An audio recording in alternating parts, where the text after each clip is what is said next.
What is up, everybody? My name is Justin French, covering music for those who care, and welcome to a new episode of Ranked in Peace. Now, for those new viewers out there, that's basically my weekly ranking series where I rank a band or artist's worst or weakest album to their best. And I got a request for this episode from Max James Palmer. Thank you for the request. And this is a band that I've been wanting to cover on this channel for so long. And what band would that happen to be? South American post-grunge alternative metal hard rock band Seether. Now, I had a phase for Seether around the time I was in my freshman year of high school, so yeah, it's going to be a very nostalgic list, so definitely look out for that. But for the most part, I've really enjoyed Seether's discography, and I'm really excited to talk about these albums and where I ranked them. It was pretty easy for me to really put these albums in order from my worst to best. So anyways, let's go ahead and dive into my first pick. So coming in as my number 6 pick, I unfortunately had to pick the band's 2014 album Isolate and Medicate.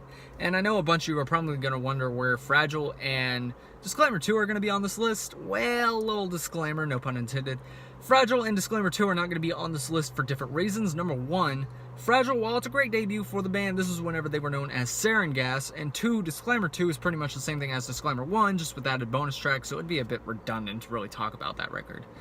Anyways, I had a pretty big Seether phase whenever this record was coming out. I brought my iPod to school a lot, even though I wasn't supposed to around the time this record was coming out. Little known secret.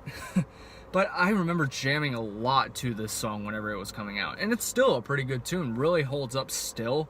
Probably the best song that is on the record here.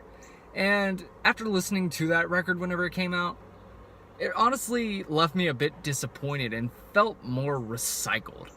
And there are some good cuts on this record, like the sludgy opener, See You at the Bottom, the Tool-influenced My Disaster, which almost sounds exactly like 46 and 2, I don't know if anyone else kind of caught that, and the other heavier moment here on this record, Suffer It All, which features more screaming, and that and See You at the Bottom are the only tracks here on this record that feature screaming on this record. But besides those songs, everything else just kind of feels like a letdown. Crash just feels like a attempt for Seether to be on the top 40 stations. Same Damn Life kind of borrows off of the 60s songs, I Will Follow Him, and it really got old with me over time. Watch Me Drown was a ripoff of that song, and Keep the Dogs at Bay, another heavier tune on that album, I really don't come back to as much. But anyways, those are my reasons why I had to put Isolate and Medicate at number 6, so let's move on to my number 5. So coming in as my number 5 pick, I ended up picking the band's 2011 album, Holding On to Strings Better Left to Fray. Now, I have 2 problems with this record. Number 1, Troy from Evanescence was added to this band around the time that they were recording this album, and I don't really think his contributions to this record really add very much, honestly. It still feels like classic Seether. The only song they didn't record with Troy was after he left, For Q, the opening track to this record, and it's a pretty good track, honestly. It's one of the heavier moments along with Desire for Need, one of the closing moments here on this record. And the other problem that I have with this record is that although I really do enjoy the music and the lyrics here on this album, it just feels a bit too mainstream, and that's probably a reason why I don't come back to other tracks such as Tonight and Here and Now.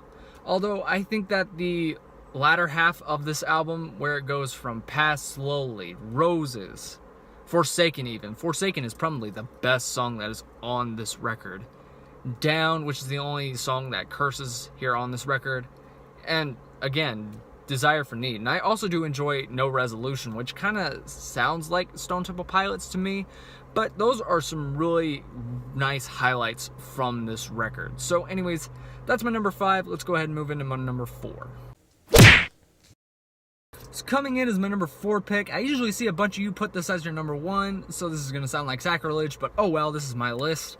The band's 2002 debut, Disclaimer. Now, 2 reasons why it's at number 4 is because I think number 1, it just kind of leans on the grunge influence a bit too much. It sounds way too much like Nirvana and somewhat Pearl Jam at times. And 2, did we really need Disclaimer 2?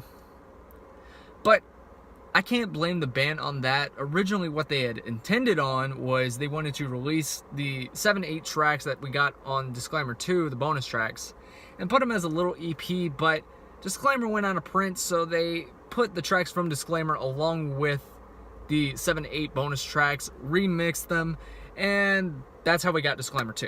But anyways, this is probably the moodiest album from Seether that I think we have gotten to date. And I still enjoy tracks such as Gasoline and Driven Under, which are two Seether concert classics right there. And also Pig, Your Bore, Pride, really underrated tracks. Fuck It Too, a really heavy tune. And then you get the beautiful acoustic Broken. And you can debate which one is better, the original or the version they did with Amy Lee. I'll leave that up to you in the comment section down below. But anyways, that's my number 4, so let's move on to my number 3. Coming in as my number 3 pick, I picked the band's 2017 album Poison the Parish. Now I know that's going to sound wrong that I picked this one over Disclaimer, but you know, oh well, this is my list in my opinion. Anyways, such a great return to more of a heavier sound than we've gotten off of the previous 2 albums that had come before this one. This is the most screaming you're going to find here on this record since Finding Beauty in Negative Spaces, and also the darkest since, I would say, 2005's Karma and Effect, which I'll get to those two here in a few minutes. But I really enjoy the heavier sound and the screams. Sean Morgan also produced this record, and I have to say, he does a pretty nice job at the production for this record. And I really enjoy a lot of these tunes too. Stoke the Fire is a pretty nice opener to this record. Betray and Degrade has some really bouncy verses and a pretty catchy chorus. Let You Down just has a pretty nice riff. It kind of reminds me of Chevelle's Take Out the Gunman and Tool's Stinkfist, but those are some really good comparisons, great tunes. And then you have other ballads on here like Against the Wall and Sell My Soul, which that last one kind of reminds me of Pink Floyd's Wish You Were Here, but that's a pretty good one. And for some reason, I really enjoy the vocal effect of Emotionless. Kind of sounds like Morgan is underwater. And also, I just really love the drumming and the bass work from Dale Stewart and John Humphrey here on this record. Pretty great, fantastic album in my opinion. So anyways, with that, let's move on to our number 2 pick.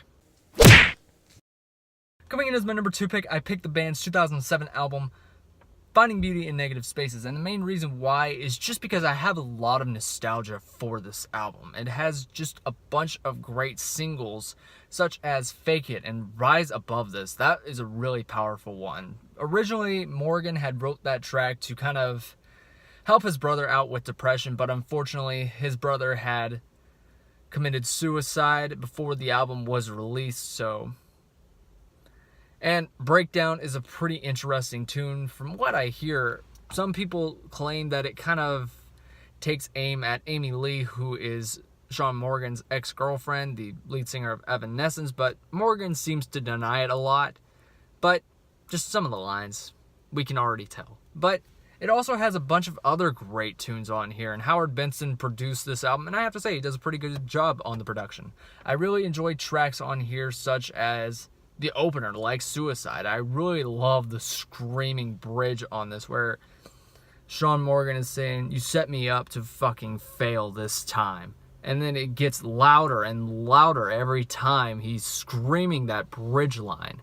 And then other cuts on here such as, actually, the filler tracks. The last 3 I really do enjoy, although I don't see a bunch of people like those.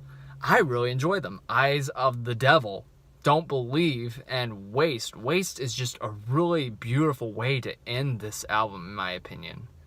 But anyways, y'all, that's my number 2. Let's go ahead and move on to my number 1. And I know you're probably wondering, which one would that be?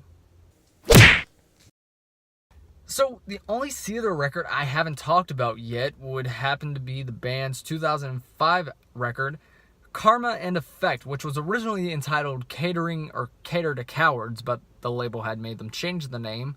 But man, this has to be the darkest and heaviest album that Seether has released to date. Just look at all the tracks and don't tell me they are not.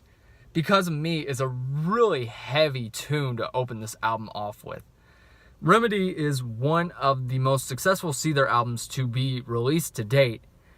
Truth is very heavy. The Gift is really, really haunting as a ballad. And then you have Burrito, Given. Never Leave, which Sean Morgan admitted that he hated, I still enjoy. I'm the One, Plastic Man, which is pretty much a tribute to Kurt Cobain. Tell me those songs aren't heavy, if not dark. Just listen to that album. It's got some of the best moments from Seether musically and lyrically, in my opinion. But anyways, y'all, these are my thoughts on Seether's discography. Where would you rank these albums? You can also include One Cold Night, Fragile, and Disclaimer 2 if you would like. Definitely comment in the comment section down below. If you haven't already subscribed to the channel, definitely subscribe if you want more content like this, album reviews and single reaction reviews. And definitely be sure to leave this video a like. Anyways, y'all, thank you so much for watching this video, and until next time.